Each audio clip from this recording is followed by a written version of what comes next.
I feel that way with it's the tight end position, man.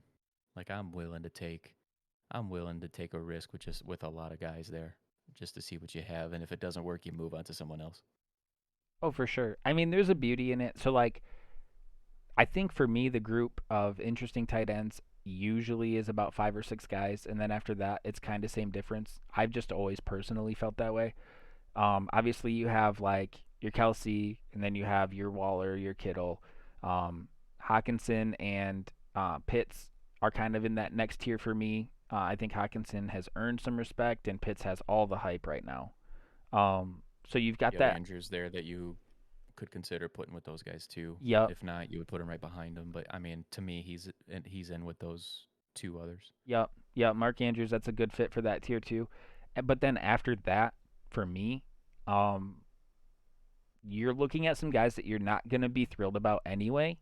And there is almost this sense of relief if you throw the position because you can go get another guy that was evaluated around the same spot. Like, I think if I'm not getting one of those 6 guys, then I'm like, okay, I'm probably going to be more inclined to throw the position, take my shot on the, you know, Logan Thomas is going later than I think he probably should, but you've got Logan Thomas, Mike Gesicki, you have your Troutman, Hunter Henry. Like they're each of those guys is interesting in their own right to me for that position. And if you miss, that's the beauty of it. If you miss on it, go get the other one of those other guys that wasn't drafted.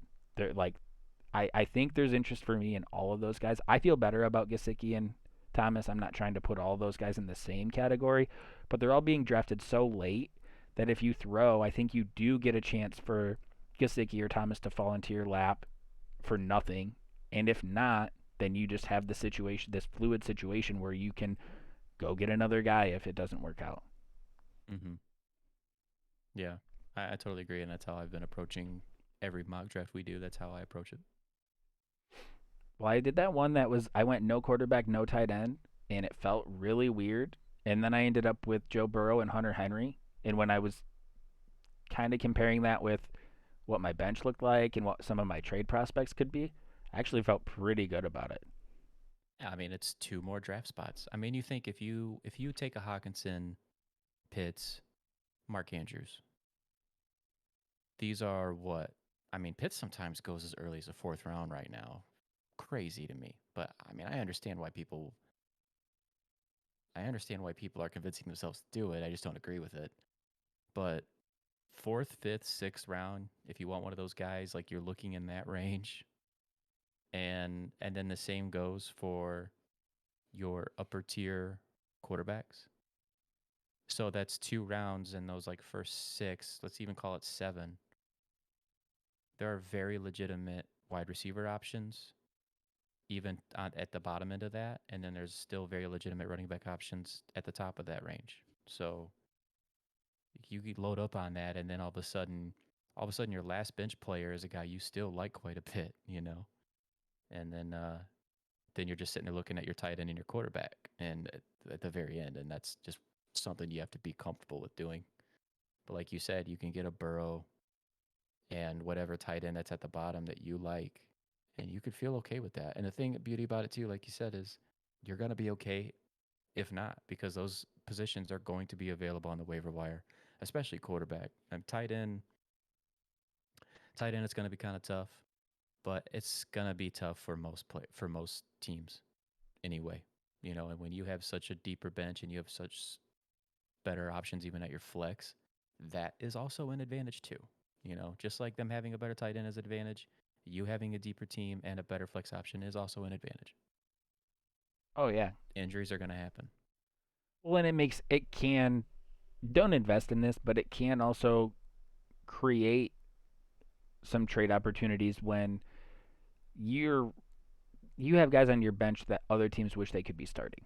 Like it almost could create a need for you too if you're taking an extra receiver, running back, or two of either. And like other teams are going to be looking like who has some extra guys. Oh, well this guy is loaded at receiver and running back. I really need one, and then that market comes to you on its own. It also Mm-hmm. allows you to kind of make your price to a certain extent. You have a little more pull in the conversation. There's a lot of opportunity that can come from that, and really like throwing that tight end position means you have access to like 3 to 5 guys that have some upside anyway. So I mean, really, yeah, it's definitely got some play. It's definitely something that can help your team, and it feels a lot better than taking someone you're not fond of. Yeah, or feeling like you need to reach on that fifth tight end because he's the last one you like, but you don't want to take him that early because you really like that running back or that wide receiver, but you take that tight end anyway. Like that's never something I do and I would never recommend doing.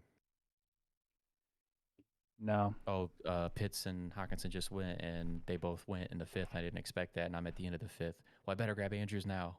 like, don't do that. You know, I don't think. I don't think. I mean, if you want to do that, and you're just playing fantasy to have fun, and you don't want to, you just want certain players on your roster. By all means, do whatever the hell you want. But that's not the way you win in fantasy